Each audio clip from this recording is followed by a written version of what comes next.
What is up, Disney fans? Simon here. Welcome to HannaTalk. Hope you're all doing fantastic. Today I'm here with a very special guest. Now, she is an actress who is best known to Disney fans from Darkwing Duck as Honker Muddlefoot, Gummi Bears as Sunny Gummy, and Muppet Babies as Baby Ralph. But in the last few years, she's been working on series such as Sailor Moon as Sailor Iron Mouse, Rainbow Butterfly Unicorn Kitty as Athena, Adventures in Odyssey, and last year has been celebrating the 35th anniversary of Muppet Babies. Please welcome the amazing Katie Leigh. Hi, Simon. Thank you for having me. Absolutely no problem at all. Thank you for being part of this. How are you? I'm great. It's nice here in California. I imagine it is. It's definitely nice up here in Australia. So, Good. Yeah. And the weather's nice at least. You know, we all have the universal issue right now. absolutely.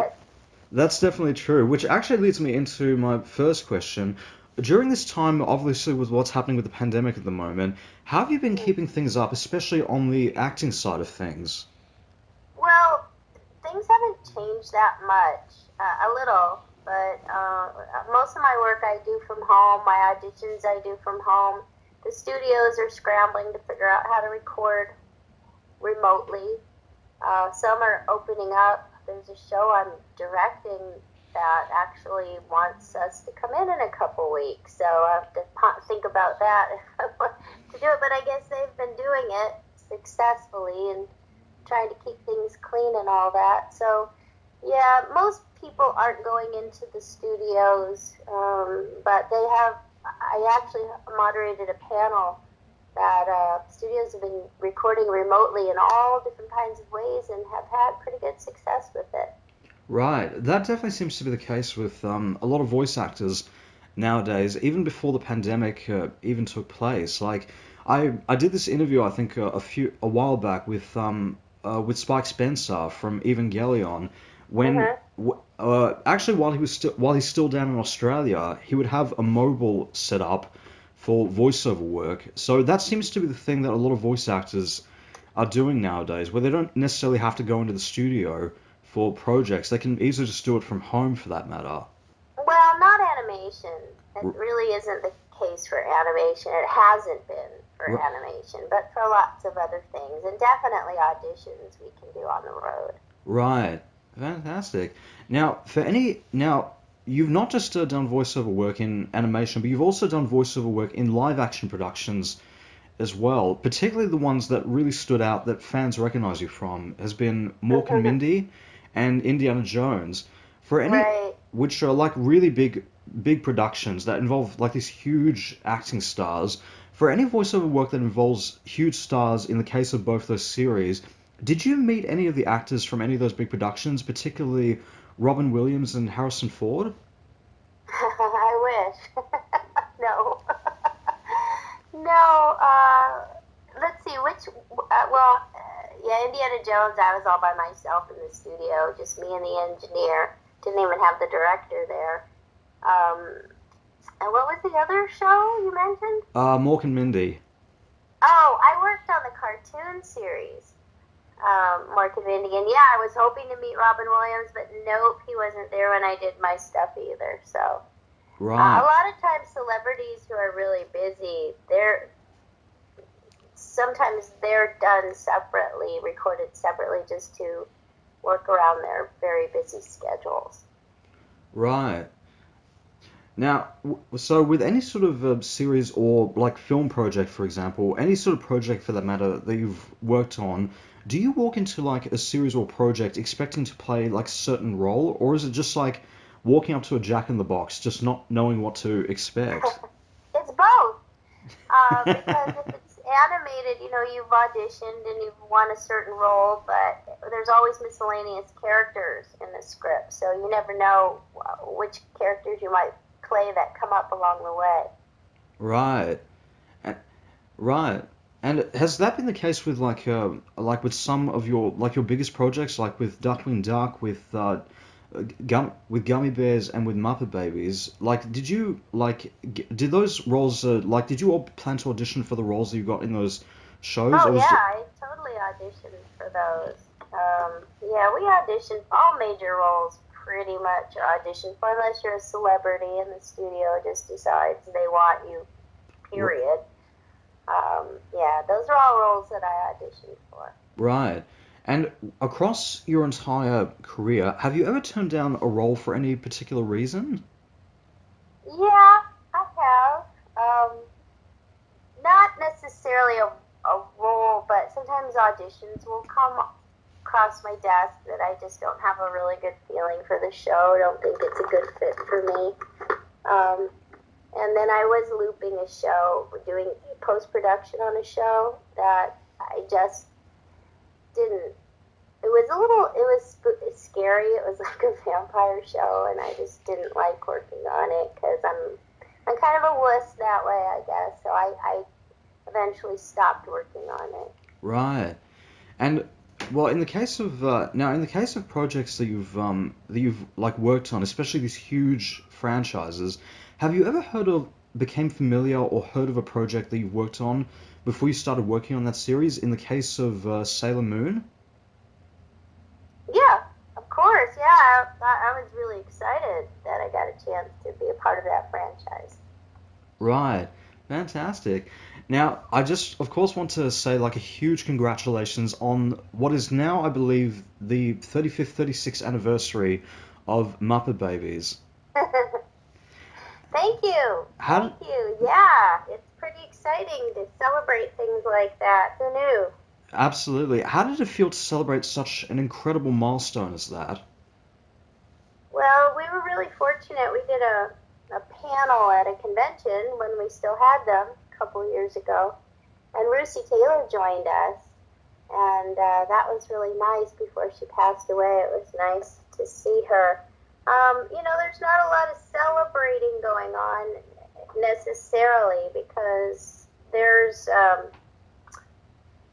new Muppet Babies on right now, and so Mm. that's kind of the new thing. So we're old news. Well, speaking about, of course, with the new Muppet Babies, there was the reboot that was done for the series, which was done, I believe, last year, which has now been renewed for season two. What was your reaction to the reboot? Well, I was really hoping that they would use the old actors, to be honest, but that wasn't the case. Right. Did you ever get the chance to watch the reboot like at all? Yeah, I watched. Of course, I wanted to see it. Yeah, it was Right. cute. It was cute. And and of course with the way the Muppet Babies was done back in the past compared to the way the reboot is done, do you think that they would have screened like Muppet Babies the way it was done back then to the audience that we have now? Could you rephrase the question or repeat that? I'm trying to follow what you're asking. So so with the tone and the style of the original Muppet Babies as it was back during around the 80s and the 90s, I believe it was. Uh-huh. Uh-huh. Like, do you think that if shows had done a revival or a reboot of the Muppet Babies, would have done it in the tone and style of the original series? Uh-huh. Do you think that they would have screened that feel and style to audiences, to modern audiences? Do you think modern audiences? Do I think modern audience? It would have appealed to modern That's audiences right. the way Yes. they did it back then. That's right. Yes. Um. Yeah, I don't see why not. I mean, we had songs, we had, footage from popular films. I mean, I think, I don't see why not. I think films are harder and harder to come by that are rated G these days to, reference. But no, I think it holds up. I mean, there are a lot of things we did in the show that were actually kind of dated, like reference TV shows that were currently on the air and stuff like that. And that makes it a little bit harder because since the 80s, I don't think we have as common a frame of reference. There's so much media out there that not everybody's familiar with everything like they were back in the 80s. So that probably would be a bit of a challenge. Right. Because, well, that's interesting that you say that because I remember this one interview that I did with Pat Fraley, who is best known from Teenage Mutant Ninja Turtles, and he and I spoke a fair bit about the evolution of the series from where it started back during the 80s to the series that it is now, how they started to kind of tone the series towards a much more darker direction for Mm. audiences, believing that audiences like more darker stories as opposed to the more kind of storytelling style that the original series had at that time, which if you think, which he and I spoke a fair bit about that, where because the original Teenage Mutant Ninja Turtles series was based on the comic book series, which was an incredibly dark story. So that was to me kind of them pushing it more towards the tone of the original comic. So it's like saying, all right, well, like, yeah, because audiences these days tend to typically go for much darker stories, and saying I'm kind of leaving a bit of uncertainty whether the original storytelling of the original series would have worked for audiences today. But I, but for me Well, they're personally, different shows. They're different types of shows and based on different things. that's So, true. That's definitely true about that. And speaking a bit more about the reboot, will we potentially get to see you guest star on the series at some point? well, we could potentially see me do anything, I suppose. So I'm going to say yes, but I don't know if that's ever going to happen. I'm still here. They know how to find me. So we'll see. Absolutely. That would be fantastic if that would happen. That would be It would be, amazing. I would love it. I would be Fantastic. honored and I would love it. Fantastic. And speaking about, of course, with reunions, you also did several panels with the cast from Darkwing Duck. What what Hmm. what was that like? Fun, wonderful. I mean, all these reunion panels are really terrific.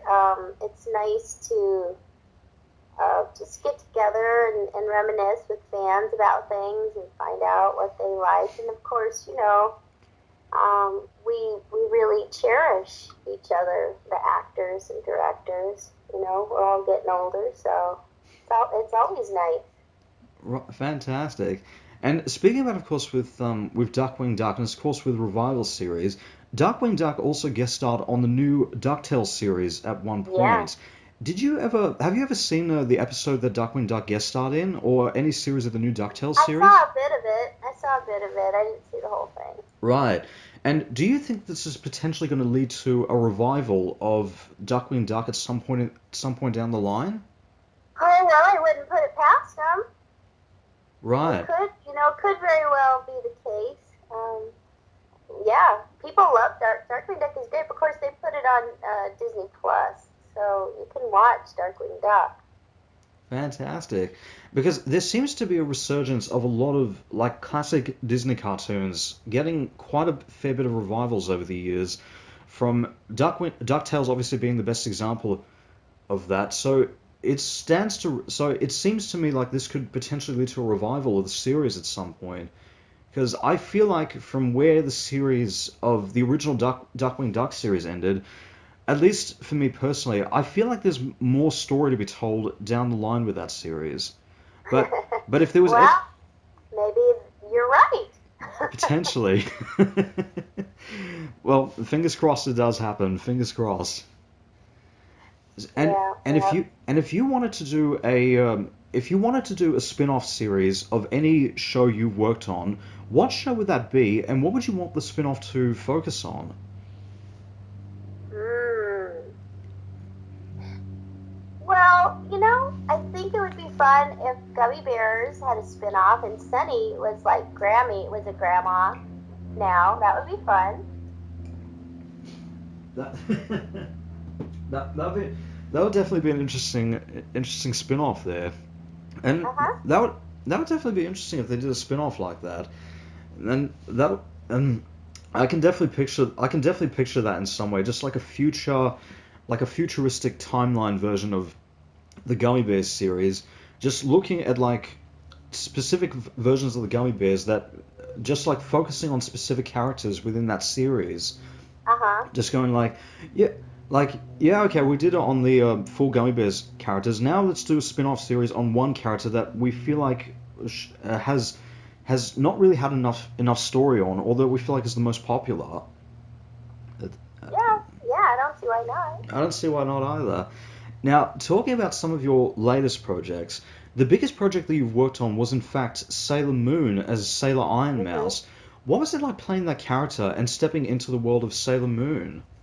It was very different from what I'm used to doing, and actually, now that was a surprise. To go back to your first question, I had auditioned for a few characters in that. There was a singing group in season 5, the Sailor, I don't know what they're called, forgive me. But anyway, I auditioned for those, and when they called me to come into work, I thought I had gotten one of those parts, and they said, "Oh no, you're not playing anything you auditioned for. You're playing this other character we found in some old auditions you did in the past, and we like this voice for this character, so this is who you are." And I was like, "Ooh, she's a bad girl. She's not nice." I wasn't prepared at all to play that character, so it was a big, fun, shocking surprise. Right.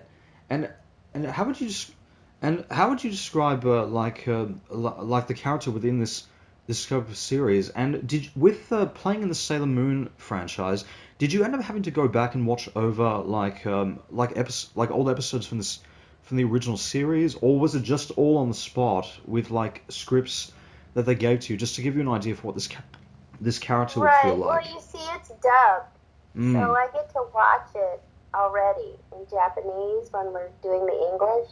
right.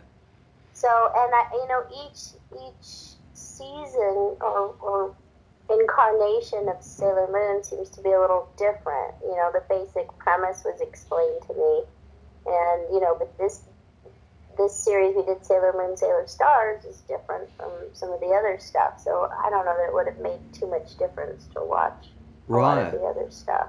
And it's not that easy to find I, either. M- Right.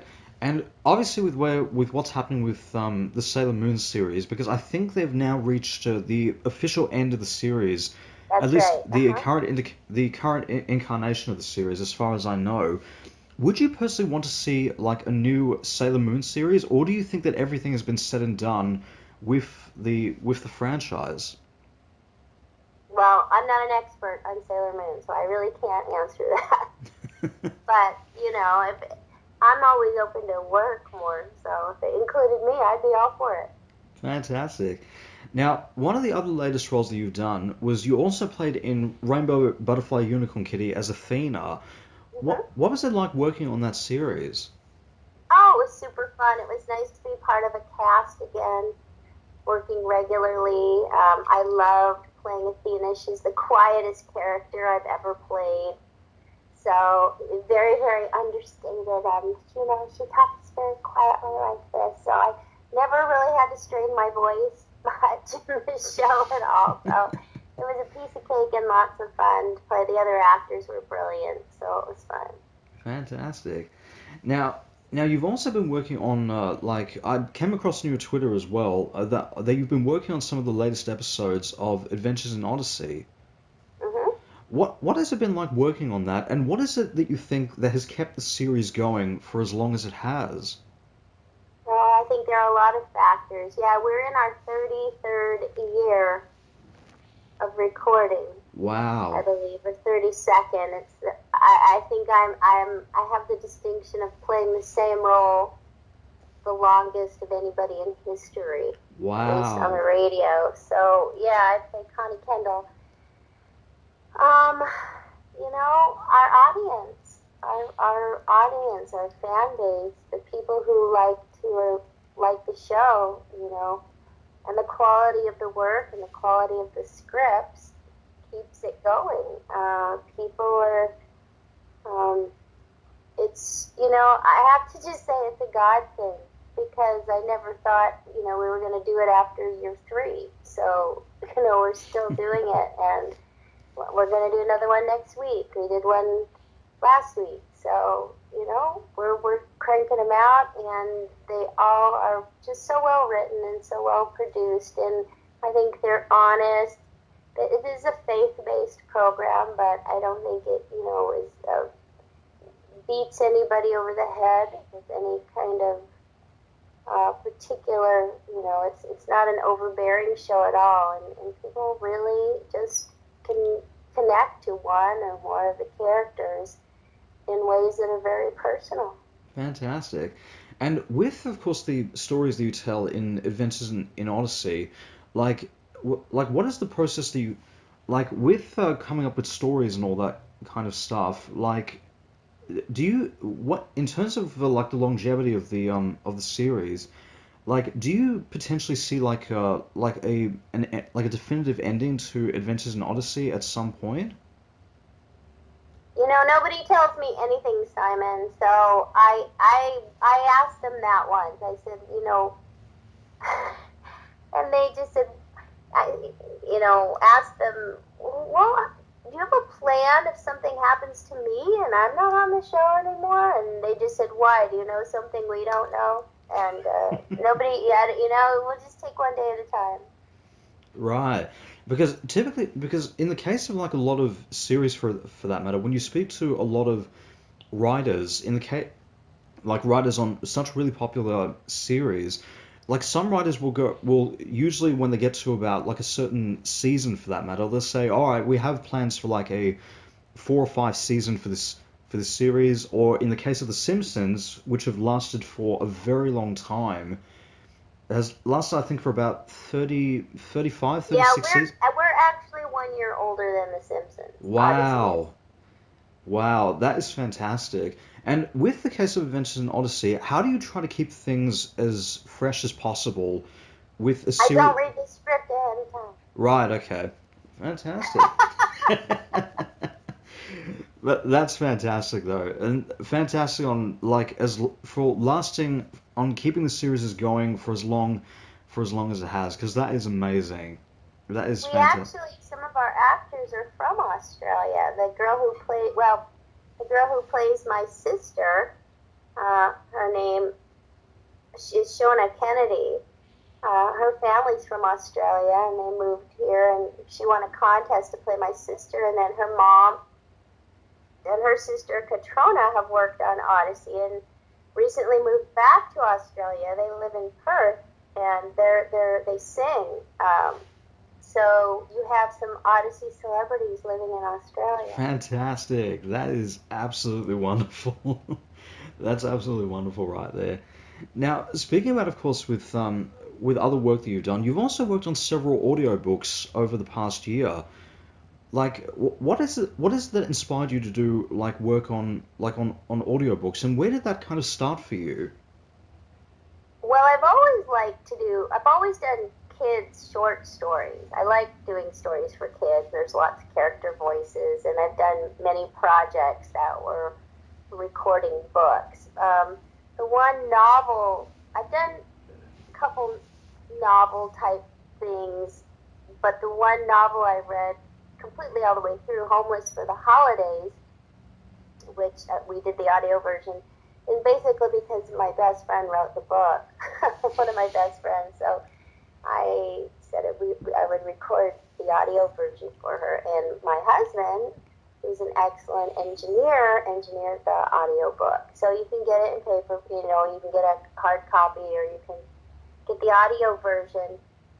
But I don't normally like to do long form audiobooks. That's not really my thing. Right. Fantastic. And with I don't have the patience. That's all. I like things to move quickly. fantastic.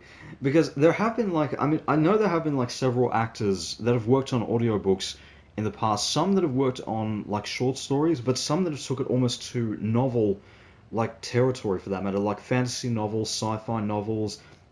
So that seems to be the case that a lot of like actors seem to be going to nowadays, which is fantastic. And how different does it feel working on like audiobooks compared to working on like cartoons, for example? It feels like getting my teeth drilled. It's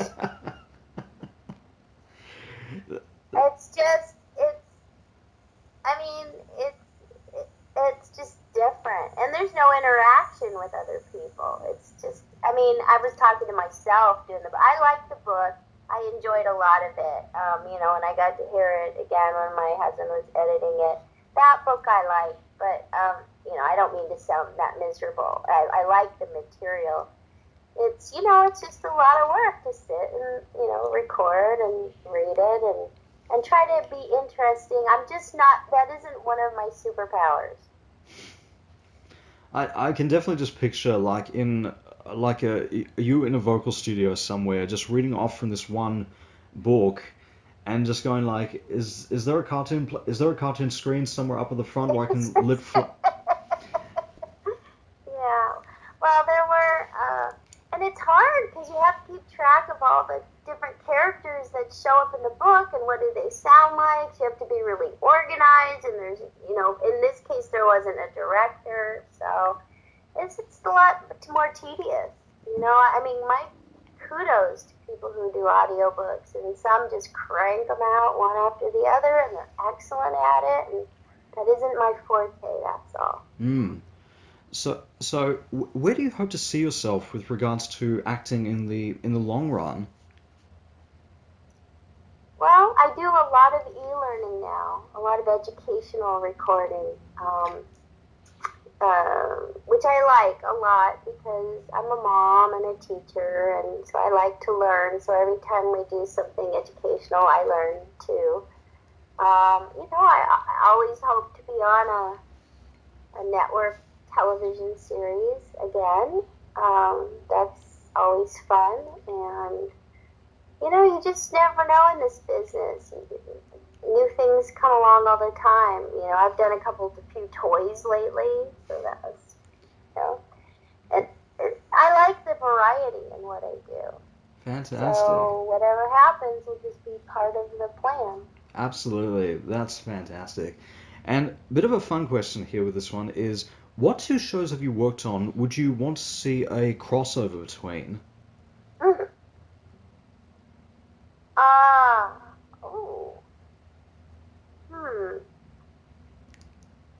That's like a fan question. Let's see.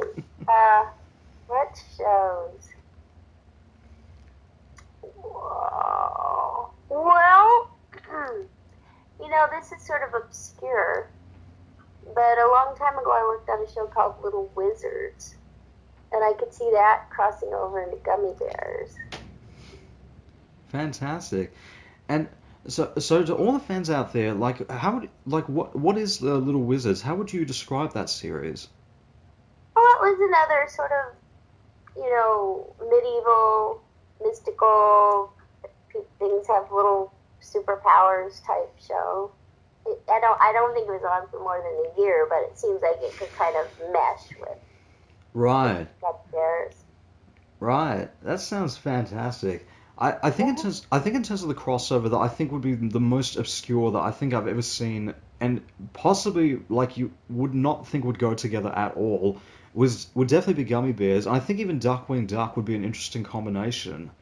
Really, just like you've got Jim Cummings' Darkwing Duck, this superhero from like this very Gotham-esque type of scenario being thrown into like a medieval styled series. Oh yeah, that would be funny. Well, because Jim plays Zummy Gummy anyway, so yeah, you wouldn't have any problems. I don't think it would have any problems with that, and also on both shows. That's true. So just to see him interact with another one of his characters would be absolutely hilarious. And also, he's quite talented. He could totally pull that off. Absolutely, and also because Darkwing Duck has got into time travel and like multiple alternate realities quite a fair bit. So I don't think it would far-fetch it too much. I don't think it would go over them too much to say, you know what, let's do a crossover between Gummi Bears and Darkwing Duck, because he's done time. Wouldn't that be lovely? That would be fantastic if they did something like that. And across your entire career, what is one character or series that you've ever wanted to play or ever wished that you played? Oh, I wanted to be a Powerpuff Girl. I think that's cool. Well, there's definitely the new Powerpuff Girls series. I think that's going on right now. Yes, there is. See that? Wow. Okay. Well, tell them I'm not dead. I'll be sure to do everything in my power to get you on that series. Thank you. I appreciate that. And with having been across in voice acting and animation for so long, what is your view on where the voice acting and animation industry stands within the entertainment industry? Interesting. Well, I think more and more people have discovered it. So more and more people, celebrities, and on down the line, are excited to do voice acting for animation. It used to be a much smaller group, although there were celebrities involved. You know, the industry, because everything's so fractured, they hire people based on their following a lot of times because they believe that talent will bring audiences to the work. Not the talent, but the talent, the actual people, not necessarily their talent, but who they are as the talent will bring people to the project. So there's that. The union just got a voiceover department not that long ago after all these years because we were sort of like stepchildren in the industry. I don't think people understand what we do very much. We are a very unique section of the industry. That's Well, we were, yeah. But now anybody can get a microphone and a computer, and so that's opened the door wide open for people all over.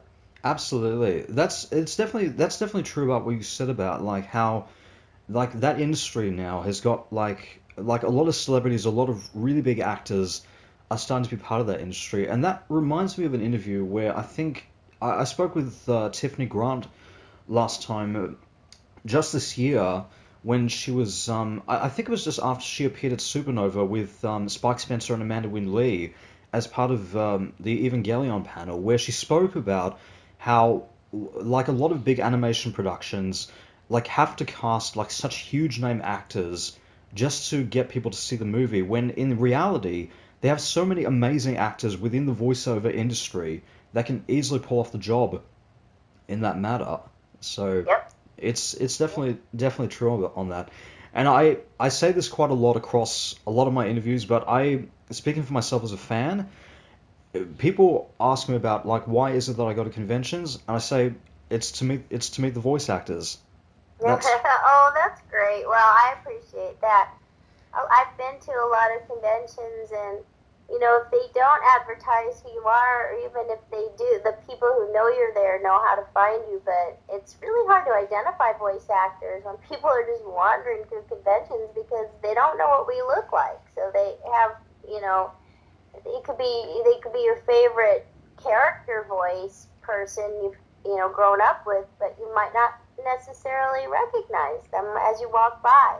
So even then, it's hard for us to connect with people because I've been to conventions where they think the photos on my table are things I've drawn because they don't know the difference. right. That's insane. And that actually reminds me of another interview that I did with I think it was with Mike Pollock, who is known as Dr. Eggman from the Sonic the Hedgehog franchise, where he spoke about that any actor that's part of the voice acting industry or the animation industry, there's like a level of anonymity, like somewhat of a level of being Anonymity. anonymity. That's the word. Yes, like Yes, where that's what I say. We're anonymously famous. anonymously famous. Yes.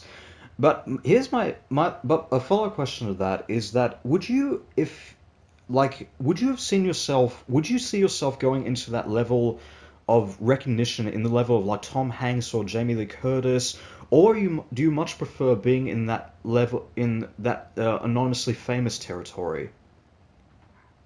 I prefer what we do. I'm not in this to be famous. I mean, we're all in it to make money. I mean, and make a living and enjoy what we do. I think the stress of being popular as individuals has sort of dampened the joy of being a voice actor in a way. There's much more work involved to stay current than there used to be. You could just do a good job. Now you've got to have social media and people, it's lovely to be able to have a blast at work, go home, and nobody really knows who you are. That's fine. Take care of your family. It's like living in parallel universes, and I actually enjoy that. That's fantastic, and I think that's where a lot of and that's what I've kind of noticed a lot with a lot of the voice actors that I've interviewed in the past. Like a lot of them, I know have gone on to like really huge projects. In the fact of like with Lex Lang and Sandy Fox, they've gone. Lex Lang, obviously known in the Star Wars universe and playing Dr. Cortex in the Crash Bandicoot series, and Sandy Fox, known for playing Betty Boop. But even though they've played in such huge franchises, there's still that level of being anonymously famous, except within Yeah, the industry that you work in, within that yeah, within the voice acting industry and the animation industry, but also to like being known to fans who are who are very familiar with your work and know who you are as an actor. yeah. Mm, They still, a lot of them just don't know anyway, so that's okay.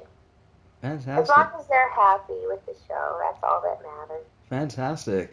Now, if you could change one thing about the entertainment industry, what would that be? Pay scale.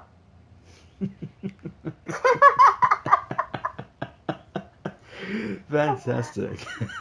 The That, way they do things anymore. Yeah. It's a lot harder. The industry's not the same as when I started in the 80s. We worked 4 times, maybe more, as hard as we did back then. And, just to get paid the same or less. It's a lot harder these days. right. And just talking about like with the industry of how it was back in the 80s to where it is now, of course. Like, which do you find is like been like you've spoken about how like the state of like where voice acting was like how it was to work in the 80s and how it is now. Would you see yourself like with any voice actor that wants to break in this industry? Like, how would you compare like the overall work, the overall work like that you have now, working in the industry as it is now, compared to how it was when you back in the 80s? Well, kind of what I said. Mm, There was less people doing it. We were all friends. We saw each other more often. We worked together more, not separately. Um, and the way work was done was different. right, Um, yeah. right, fantastic. Now, without going into any spoilers, what's next for Katie Leigh for the fans to know about? What is next? Katie Leigh forgets everything she's doing, so I surprise myself sometimes. I almost forgot about this interview. So let's see. We're doing yeah. So Chi Chi Love is the show that I'm directing. It's a YouTube series. That's kind of fun. I play a dog named Rosie, but I'm also directing it. I like directing. I also do voiceover coaching now. People can find my website, katieleigh.com, KATIELEIGH.com. So I do coaching. I do workshops online. I'm just about to come up with one for May 30th. I think we might do an introduction to animation, and also I do a toy game and app workshop. So people who are interested in coming into the industry kind of give them a sense of what that's like. So I've been doing coaching. I've been doing speaking. The conventions all got canceled this year, but I am supposed to go to one in Virginia, which is called SonicCon, and it's an audio theater convention, and they moved it to October. So, and I'm giving a keynote speech there, which is kind of cool. Yeah, but mostly more I'm sharing what I know with people through coaching and hopefully do more directing. And I've been working as casting director too. Fantastic. And where can fans like find out more about the latest work that you have and what you have coming up next? Well, certainly my website that I mentioned, katieleigh.com. On Instagram, they can follow me, Katie Leigh VO, and on Twitter, Katie Leigh VO. I have a Facebook page too. So yeah, out there I've got help. I got help letting people know what's going on. Trying to keep up. If they want to get on my newsletter, they can sign up through the website. Fantastic. And final question, what do you think Honka would say if he was in Australia? Oh, let's see. He would say, "It's pretty neat down under because things are very different." I think they're upside down. That's definitely true. I thought it was summer, but now I need a coat. You're not wrong there. You're not wrong. That's fantastic. I hope to go to Australia someday. I would love to go to a convention. That's the one thing about doing Sailor Moon. I was hoping that maybe I could get to be part of more anime conventions and travel more. That's what I was hoping was in my future till this pandemic thing happened, because I do enjoy traveling a lot and meeting fans all over the world, and I really hope there's more of that in my future. Absolutely, and I definitely would love to see that happening, and as I think many people have said before, just take it one day at a time with what's happening with this pandemic, and before you know it, we'll get back into doing this. We'll get back into doing this again, and we hope to see you in Australia someday. That would be lovely. I would love it. Thank you. Absolutely. Katie Leigh, thank you so much. It's been an honor. Thank you for having me. Have a nice day. Thank you very much. And is there anything you would like to say to the fans out there in Australia and in the world? Good day, mates. Fantastic. Well, guys, if you'd like to find out more about Katie Leigh, you can check out the links which I'll put to in the description below. And don't forget to subscribe to HannaTalk and follow me on both Facebook and Twitter. And be sure to comment below as well. Thank you all so much for listening. This is Simon and Katie Leigh signing off. Bye for now. Bye-bye.